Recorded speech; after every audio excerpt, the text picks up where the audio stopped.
El libro del profeta Ageo es uno de los libros proféticos más cortos, pero es crucial en la narrativa completa de la Biblia hebrea.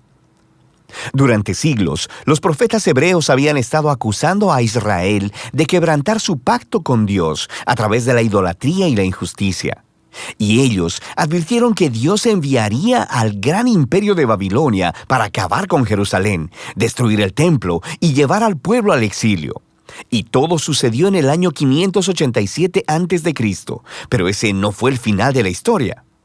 Los profetas también creían que todavía había esperanza y que Dios un día traería de vuelta un remanente transformado de su pueblo, Israel, para vivir en una nueva Jerusalén, donde la presencia de Dios moraría entre ellos.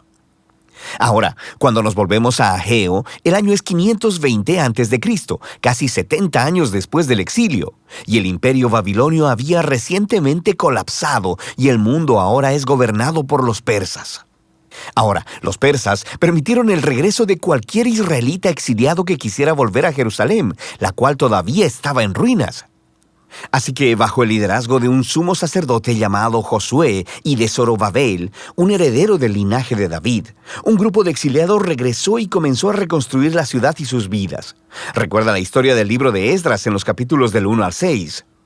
Así que tenemos altas expectativas y el futuro parece muy brillante, pero en realidad no lo es, por lo menos desde el punto de vista de Ageo.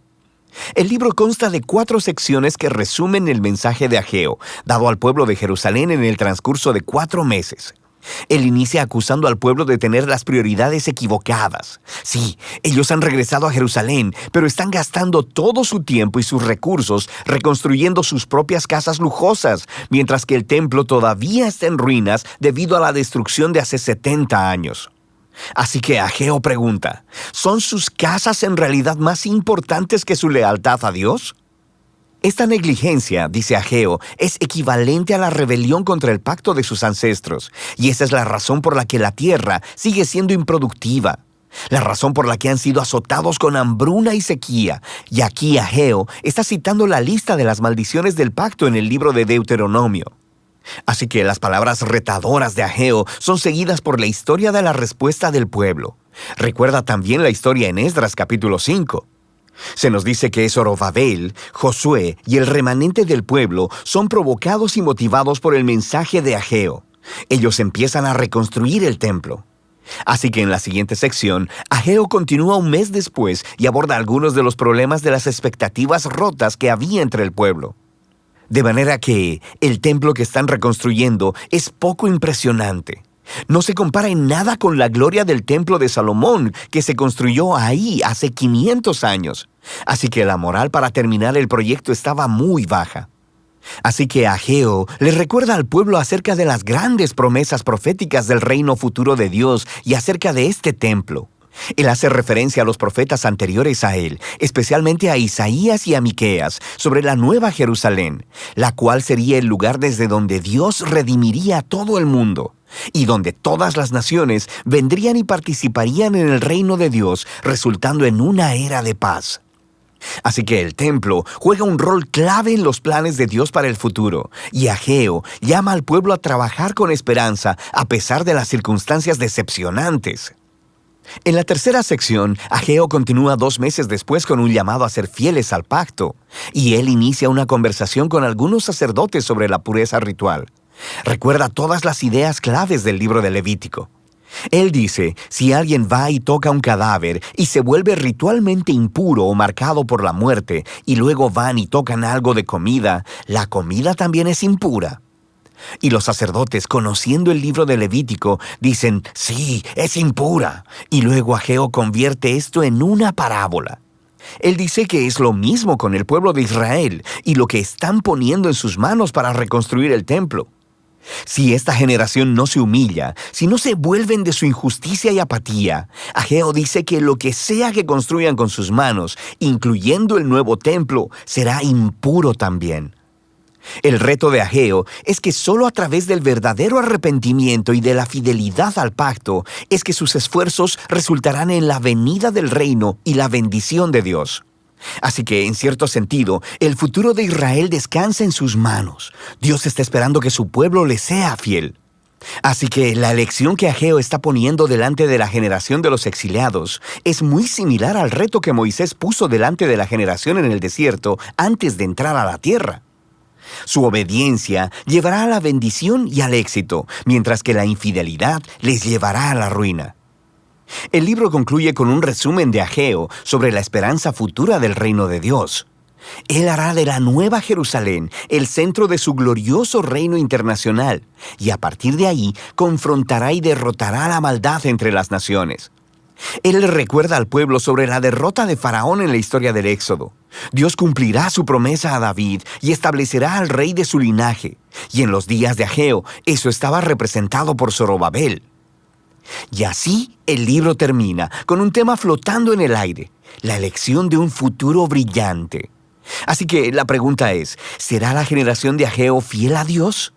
¿Experimentarán el cumplimiento de todas esas promesas? ¿Será fiel Zorobabel? ¿Será que él es el rey mesiánico? Y para averiguarlo, simplemente tienes que seguir leyendo los últimos 2 libros de los profetas Zacarías y Malaquías. Pero puedes ver cómo este breve libro contiene un gran reto para toda generación del pueblo de Dios: que nuestras elecciones realmente importan, y que la fidelidad y la obediencia del pueblo de Dios es parte de cómo Dios ha elegido cumplir sus propósitos en el mundo. Así que esta sorprendente verdad debe motivar al pueblo de Dios a la humildad y a la acción, mientras ellos esperan el reino venidero de Dios. Y ese es el mensaje del libro de Ageo.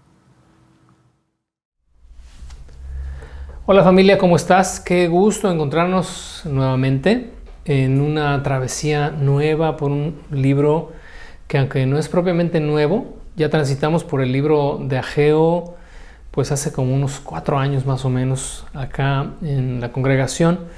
Creo que es un libro que cabe a la perfección en este tiempo que estamos viviendo para quienes nos ven o nos verán en el futuro. Post pandemia, estamos recién saliendo, aunque no totalmente, pero pasando esta pandemia de 2021 y considerando cuál sería el libro apropiado para nuestra vida y que aportaría y abonaría muchísimo a nuestra relación con Dios. El libro de Ageo es un libro maravilloso. Es un libro muy, muy, muy cortito. Son solamente 2 capítulos, pero honestamente no por ser corto es menos sustancioso. Tiene un mensaje impresionante el libro de Ageo. Ya a estas alturas de la programación ya habrás escuchado y habrás visto la introducción que a través de este recurso que nos ofrece Bible Project podemos tener un panorama general histórico del momento en el cual el libro de Ageo se escribe. Y yo no quisiera tomar el día de hoy más tiempo para explicar el contexto histórico de esta increíble historia, sino dejarte a ti pues la tarea de que, en base a los pasajes que nos recomienda la introducción, te des el tiempo, una media hora tal vez de tu tiempo previo a entrar de lleno en el libro de Ageo, a revisar los pasajes que nos recomiendan. Y en lo particular te quiero recomendar que leas el libro de Esdras completo. No lo vamos a revisar, por supuesto. Hoy tal vez vayamos y hagamos referencia a algunas notas ahí en el libro de Esdras, pero es un libro también bien chiquito que no te va a tomar más de 20 minutos, media hora leer completo. Y entonces mi recomendación es que leas eso si puedes y definitivamente eres un apasionado de la historia y que quieres entender todavía con mayor amplitud el contexto de Ageo. Lee entonces también el libro de Nehemías, Esdras, Ageo. Todos estos libros, hay otros libros proféticos también que están en torno a eso, pero por lo menos estos 3 y algunos capítulos del libro de los Reyes te van a enriquecer muchísimo. Ya no tomo más tiempo, era solamente invitarte para que hagas esto que te recomiendo. Te va de verdad a nutrir y a que puedas poner en contexto esta historia y que la puedas ubicar no solamente en su momento, ¿verdad?, en el tiempo, sino que puedas comprender con mayor amplitud el mensaje de Ageo, que es el mensaje con una relevancia el día de hoy, para tu vida, para mi vida, y si Dios permite que el mundo siga girando los próximos 50, 100 años, el libro de Ageo seguirá siendo relevante. Así que vamos hoy a considerar solamente el verso 1, 2, 3 y 4 del capítulo 1, y nuestro tema de hoy, o el enfoque que vamos a darle a estos primeros 4 versículos, es primero lo primero. Vamos a considerar a partir de esos 4 versículos las prioridades, lo importante en nuestra vida, y obviamente estamos hablando de nuestra relación con Dios y de cómo muchas ocasiones postergamos, somos indiferentes, no consideramos importante nuestra relación con Dios. ¿Cuántos de nosotros a lo largo de nuestra vida cristiana, digo, quizás si ya tienes algún tiempo caminando con el Señor, cuántos no nos hemos encontrado en momentos así, en los que por un descuido, por indiferencia, por N número de razones y de situaciones, hemos hecho a Dios a un lado? Dios ha sido fiel, ha sido bueno, nos ha traído de regreso, nos ha exhortado, ha permitido circunstancias en nuestras vidas que nos hacen nuevamente levantar los ojos al cielo y considerar que no puede haber otra cosa en nuestras vidas más importante que Él y su presencia en nuestros corazones. Pero ¿cuántas veces no hemos hecho esto? Y quizás si tú estás en un momento como este, digo, si ya de entrada estás escuchando esta programación o estás viendo esta programación, es porque hay algún interés en ti, ya sea por renovar, refrescar tu relación con Dios. Pero si tu relación con Dios está en un punto así, vibrante, en un punto óptimo, que estos sirvan a tu vida para no olvidarnos nunca de que hacer a Dios a un lado, ignorarlo o pasarlo en nuestra lista de prioridades después del 1, es decir, a donde lo trates de mover después del 1, ya estamos en problemas. Todo eso nos lo advierte y también nos lo apunta y nos lo señala el libro de Ageo.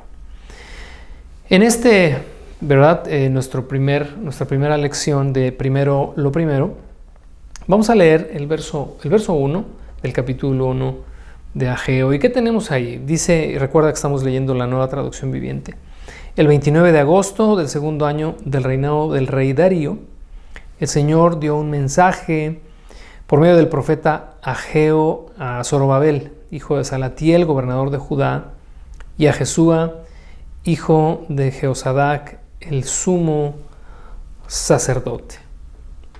Vamos acá y, pues como ya sabes, el pueblo de Israel fue llevado al exilio. Esto lo lees en los últimos capítulos del segundo libro de los Reyes. La desobediencia de aquella generación y de las generaciones previas a la generación que fue deportada a Babilonia, recibió de parte de Dios este castigo, esta reprimenda, y entonces todo el pueblo de Israel es llevado a Babilonia para entrar en esclavitud, para entrar a mezclarse con estas naciones, en fin.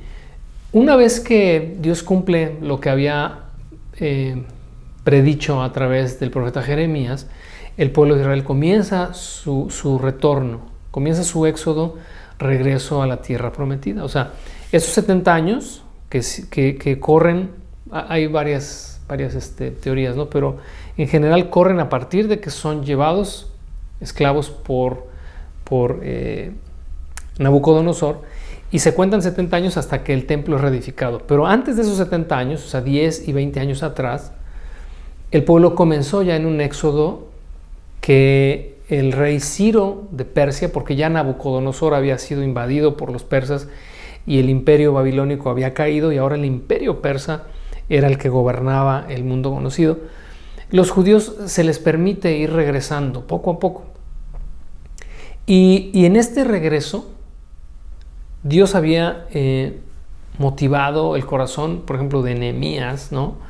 De Esdras. Había levantado una generación en la cual Dios impactó el espíritu de ellos para volver y reedificar todo lo que los babilonios habían destruido, comenzando por el templo. ¿Por qué por el templo? Porque el templo representaba el punto de encuentro entre Dios y su pueblo. Ahí es donde se oficiaban los servicios sacerdotales, levíticos, donde el pueblo venía para presentarse delante de Dios y donde Dios, a través de este sistema, se manifestaba también al pueblo. Así que la interacción de Dios y su pueblo era en el templo. Por lo tanto, representaría la comunión.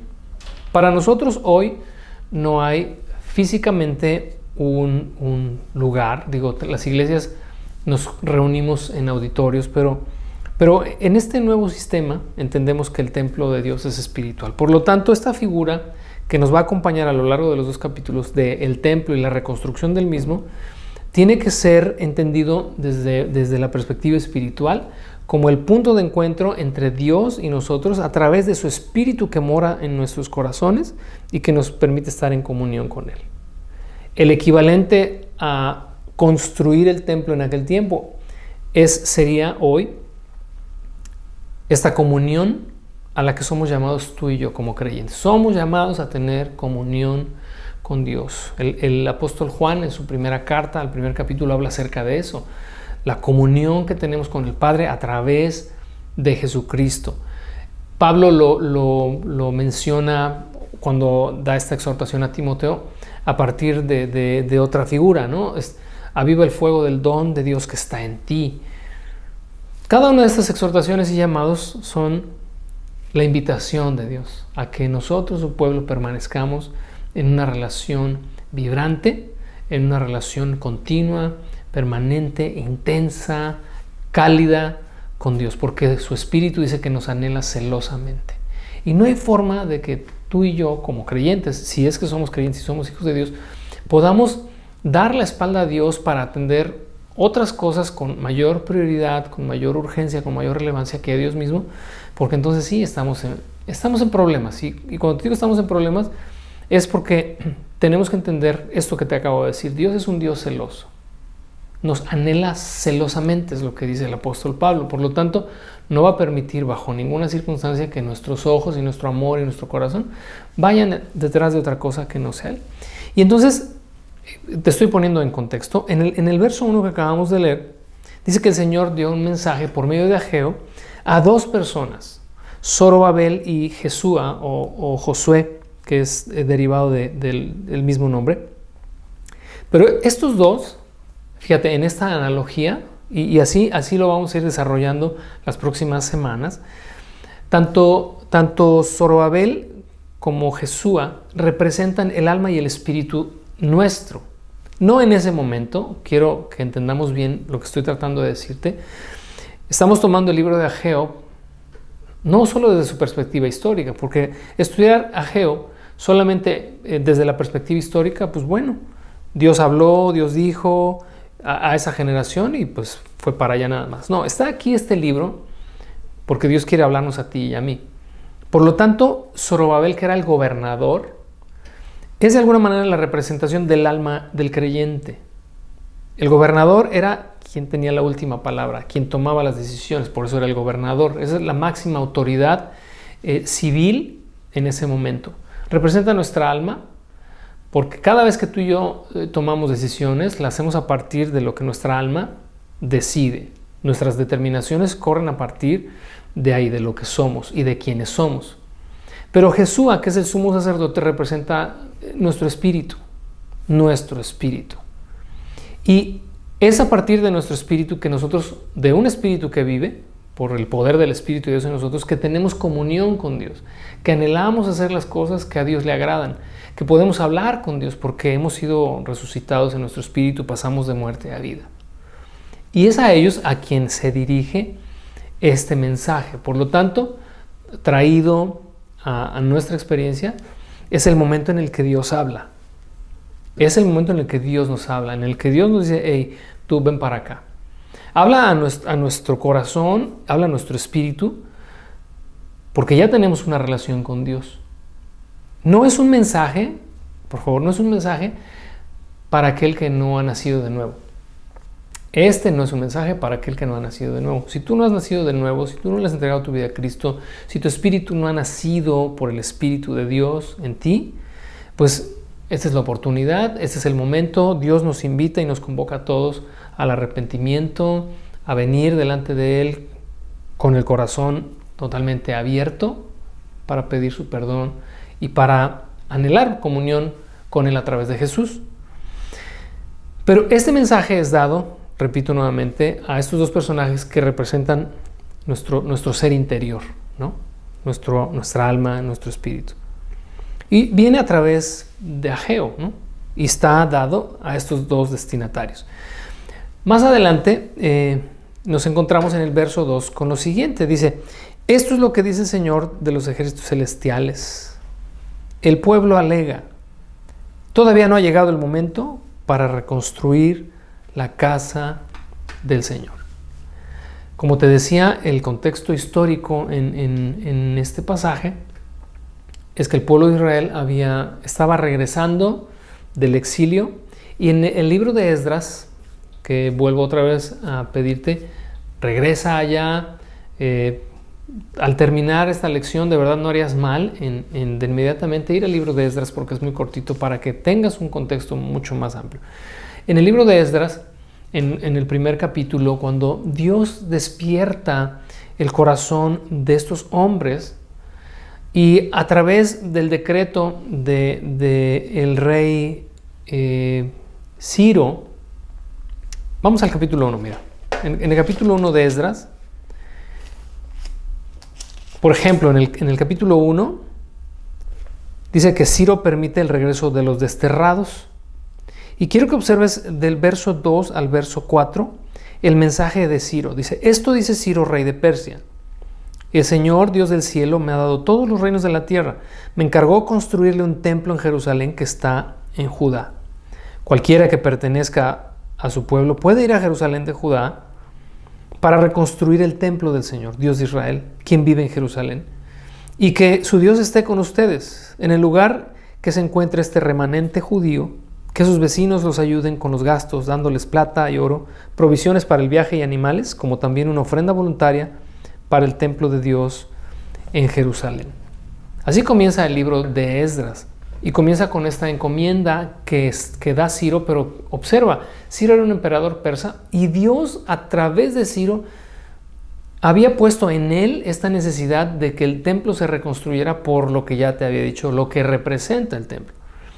Entonces el pueblo, quiero que imagines, después de casi 70 años o 60 años por lo menos hasta ahí, esta euforia con la que el pueblo regresó, estas expectativas de volver a su tierra después de décadas de vivir bajo el yugo de esclavitud, tanto babilónico como persa, y ahora poder contemplar esta esperanza de reedificar el templo y de que su relación con Dios volviera como era antes, como dice la canción, ¿verdad? Quiero volver a empezar. Pues algo así es volver nuevamente a aquellos tiempos en los cuales el pueblo de Dios gozaba de la presencia del Señor, en esta comunión que tenían con Él. Y entonces la expectativa era muy grande, pero grandísima, como la tenemos tú y yo cuando iniciamos un nuevo proyecto, o como aquella pasión que nos caracterizó el día que nuestra relación con Dios se dio por primera vez y querías compartir tu fe con todos y estabas con este ánimo al tope. Bueno, así viene el pueblo, vienen con ofrendas, vienen con donativos, todo eso lo lees en el libro de Esdras. Y nos encontramos en el libro de Esdras que un rey, el rey Jerjes, determina que la obra no puede continuar. El pueblo se desanima, y después de que se desaniman, la obra cesa. Y entonces hay una pausa ahí de un tiempo pues indeterminado, indefinido más bien, pero en esta pausa vuelve a haber otro edicto de parte, ahora ya no de Ciro, sino del rey Darío, para que el pueblo vuelva otra vez a construir o a seguir con la reconstrucción del templo. Pero entonces ahí sucede algo, que el ánimo del pueblo había mermado. Las expectativas ya no eran tan altas. Lo vamos a ver más adelante en este mismo libro de Ageo, cómo el pueblo se desanima cuando ve que pues ese templo no iba quedando como el anterior. No podían bajo ninguna circunstancia hacer que fuera igual de glorioso como lo fue el templo que edificó el rey Salomón. Y ya llegaremos allá, pero el punto acá es que el pueblo se desanima. Y el pueblo posterga reconstruir el templo. Y entonces es la reclamación que Dios hace en el verso 2, cuando leímos, dice, esto es lo que el Señor de los ejércitos celestiales dice. El pueblo alega, todavía no ha llegado el momento para reconstruir la casa del Señor. Es el equivalente a lo que tú y yo en estos tiempos de frialdad espiritual y de enfocarnos en otras cosas y de dejar a Dios como en segundo plano, en tercer plano, como si esto fuera posible, postergamos con excusas como mañana, voy a empezar, después. Y tenemos tiempo para todo, menos para nuestra relación con Dios. ¿Por qué? Porque en nuestro sistema de prioridades hemos puesto a Dios en otro lugar que no es el primero. Y antes de Dios, tenemos una cantidad increíble de cosas las que consideramos importantes. Para esas siempre tenemos tiempo. Y entonces nuestro alegato interno, que aunque no se expresa con estas palabras, Dios así lo ve porque corresponde a la realidad. El pueblo dice, todavía no ha llegado el momento para reconstruir la casa del Señor. Es decir, sí lo vamos a hacer. No estoy diciendo que no, sí lo voy a hacer, pero todavía no es el momento. Y entonces creo que este verso, en este verso 2, en esta forma en la que nosotros priorizamos las cosas o clasificamos según los valores, caemos en un error muy grave porque, mira, las personas priorizamos por dos razones, por importancia y por urgencia. Cuando priorizamos por urgencia, obviamente esto obedece a una necesidad. Pero cuando priorizamos por importancia, esto ya no obedece a una necesidad, sino obedece más bien a un valor. Estamos asignando valores a las cosas que son importantes en nuestra vida. Y es muy triste y es muy lamentable cuando nosotros ponemos a Dios en nuestros corazones y en nuestras mentes y en la práctica en un espacio de menos importancia que cualquier otra cosa. A veces preguntamos o nos preguntamos a nosotros mismos o si pudiéramos preguntar a alguien, a algún creyente, ¿cuánto tiempo dedicas para estar en comunión con Dios? Veámoslo como esta reconstrucción, ¿no? o esta vida activa que el pueblo debiese tener en el templo. ¿Cuánto es el tiempo que tú dedicas a tu relación con Dios, para cultivar tu relación con Dios? O para que Dios cultive esa relación contigo, ¿no? Pero ¿cuánto tiempo te dispones para ello? Pues la mayoría de las veces diríamos, pues 10 minutos, 20 minutos. O muchos desafortunadamente dirán, pues no, yo no. Simplemente soy cristiano porque algún día levanté la mano, pero no hago nada, ¿no? Postergo, digo que sí, después, mañana oraré, mañana tendré mi devocional, mañana estaré en comunión con Dios, mañana. Y en este establecer los valores, creo que cometemos un pecado muy grave, ¿no? ¿Te acuerdas cuando el Señor habla a la iglesia de Éfeso, ¿no? En Apocalipsis capítulo 2? Sé que haces esto y aquello, dice, pero dejaste tu primer amor. Tengo contra ti que dejaste tu primer amor. Es, de alguna manera, lo mismo. Es una iglesia, la iglesia de Éfeso, la descrita en Apocalipsis, es una iglesia que hace un montón de cosas, ¿no? Yo puedo estar aquí, delante de la cámara, grabando, otros pueden estar haciendo otra cosa. Podemos estar haciendo mil cosas en el ministerio. Pero si no estamos dedicando nuestro tiempo o parte de nuestro tiempo para estar en comunión con Dios, como Jesús lo hacía, porque durante el día, pues obviamente trabajo sobraba, ¿no? Y tenía muchas cosas que hacer, pero siempre dedicaba un tiempo para estar en comunión con el Padre. ¿Por qué? Porque era importante. Pero pecamos porque suponemos que una cosa puede suplir a la otra. Y entonces, creo que de ahí tiene que partir nuestra reflexión el día de hoy. Digo, el título de la lección es Primero lo primero, ¿no? Pero fíjate, cuando nos preguntamos, ¿no?, cuánto tiempo estamos dedicando a nuestra relación con Dios, a veces usamos pues estas excusas, ¿no? Es que no tengo tiempo.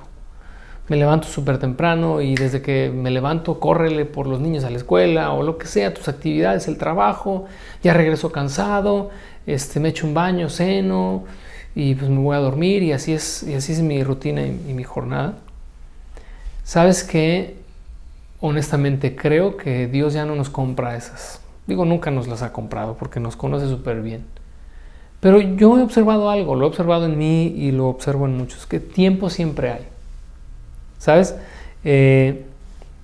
Muchos de nuestros teléfonos inteligentes nos indican cuánto tiempo pasamos, por ejemplo, en redes sociales, ¿no? Y te dice en el reporte semanal, esta semana estuviste 3 horas en redes sociales, o 4 horas, o 5 horas, o 1 hora. Y cuando veo en mi teléfono mi reporte semanal, que honestamente pues yo no soy de los que estoy ahí como muy clavado en las redes sociales, uso mucho un medio de comunicación pues para estar en contacto con todo y con todos, pero aún ahí, a pesar de que según yo casi no lo utilizo, me doy cuenta de que, órale, 2 horas en la semana, 2 horas en redes sociales. Dije, pero ¿a qué hora se fueron 2 horas? Y eso es en alguien que supuestamente, como yo pienso, no invierte mucho tiempo en eso. Pero sí hay quienes le invierten un buen rato de su vida a eso. Y no sé cómo sean sus números en su reporte semanal del teléfono. Pero eso nos puede ayudar, por lo menos para ser conscientes de que sí tenemos tiempo. O sea, sí hay tiempo. El problema no es que no haya tiempo o que tengas muchas cosas que hacer. El problema es que es una prioridad en ti. Acuérdate, priorizamos por importancia o priorizamos por urgencia. ¿Es para ti urgente estar en comunión con Dios? ¿Y es para ti importante? Pregúntatelo y contéstatelo. Porque este pueblo, esta generación que puede representarte a ti o a mí, dice, este pueblo alega, todavía no ha llegado el momento para reconstruir la casa del Señor. Y observa lo que dice el verso 3. Entonces el Señor envió el siguiente mensaje por medio del profeta Ageo. Verso 4. ¿Por qué viven ustedes en casas lujosas mientras mi casa permanece en ruinas? Y fíjate que aquí hay una variable. Porque Dios no tiene ningún problema, o no tendría ningún problema con que el pueblo, dentro de sus actividades, tomara tiempo para reconstruir sus casas. Era obvio y era lógico que el pueblo dedicara tiempo a la reconstrucción de una casa, un techo bajo el cual vivir, a la par de que mientras reconstruían sus casas, también dedicaran tiempo a la reconstrucción del templo. Esto se habría entendido normal, pero la variable aquí, ¿cuál es? Casas lujosas. En la versión Reina Valera dice casas artesonadas. Una casa artesonada, refiere obviamente a un artesano, es una casa en donde el objetivo no es solamente el techo y las paredes y la cama y la cocina, no, es el tiempo, el recurso, la importancia que le doy a cosas que no son relevantes. Y la pregunta del verso 4, porque de hecho el verso 4 del capítulo 1, que estamos leyendo, es literalmente el centro del libro, es el versículo clave de todo el libro. La pregunta comienza con un ¿por qué? Si hiciéramos como si hubiese una interlocución entre el verso 2 y el 4, es decir, Dios diciendo, ustedes dicen que todavía no es tiempo de reconstruir, como si entre el verso 2 y el 4 hubiera un alegato, ¿no?, de parte del pueblo en su defensa y dijera, sí señor, pero no es que no querramos reconstruir, es que tenemos que edificar nuestras casas porque también están destruidas. Es como si hubiese esta interlocución y entonces Dios dice, permíteme, quiero que me contestes algo.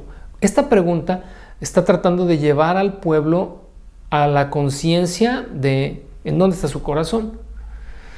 Ok, está bien que hagas tu casa, pero contéstame, ¿por qué vives en una casa lujosa mientras mi casa está en ruinas? ¿Captas la idea? Es un poquito lo que te refería hace un momento. Que podemos alegar 1000 cosas, o sea, poner 20,000 excusas. No tengo tiempo, no puedo, me quedo dormido cuando leo la Biblia, me levanto temprano y estoy todo amodorrado y no puedo orar. Olvídate, podemos hacer un pergamino con todas las excusas que nos sacamos de la manga, pero creo que sería más honesto de nuestra parte. De hecho, estaba leyendo un artículo acerca de cómo priorizamos, cómo establecemos, ¿verdad?, en nuestro sistema de valores lo que es verdaderamente importante y lo que no. Y decía este artículo, me llamó mucho la atención, que algo dice que puede ayudar a una persona a ser consciente de sí misma en cuanto a las decisiones y a las elecciones que toma cada día, es dejar de hablar a través de las excusas, ¿no? Es que no tengo tiempo para estar con mis hijos. ¿Por qué? Porque tengo que trabajar mucho. Decía, ¿por qué no mejor lo verbalizas tal cual es?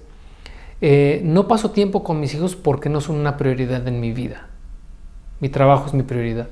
Y suena más duro, ¿no? Suena como que molesta, como que incomoda, porque dices, no, eso no es la realidad. Pero esa es la realidad. ¿Por qué? Porque eso es lo que se está evidenciando al nosotros mandar a segundo, tercero, cuarto plano algunas cosas que deberían estar en un plano más de mayor importancia o relevancia en nuestras vidas. ¿Por qué no hacemos este ejercicio? Y en lugar de decir, es que no oro o no leo escritura o no me doy un tiempo para involucrarme en un grupo en casa, ¿por qué no tengo tiempo por eso, por aquello? ¿Y por qué no decir, no lo hago, no oro o no leo la escritura o no me congrego, o etcétera, etcétera, o no sirvo al Señor en mi iglesia, en mi comunidad, porque no es una prioridad? Punto. Sería más honesto. Sería más honesto que dijéramos, no lo hago porque no es una prioridad. Porque si fuera una prioridad, lo haría. Créeme que sería mejor eso que inventar tantas excusas. Por eso el verso 4 es central en todo el libro, porque Dios hace una pregunta bien fuerte. Dame una razón. O sea, cuando dice ¿por qué? Es dame una razón. ¿Por qué mi casa sigue así? O sea, imagínate tú en ese momento físicamente, ¿no?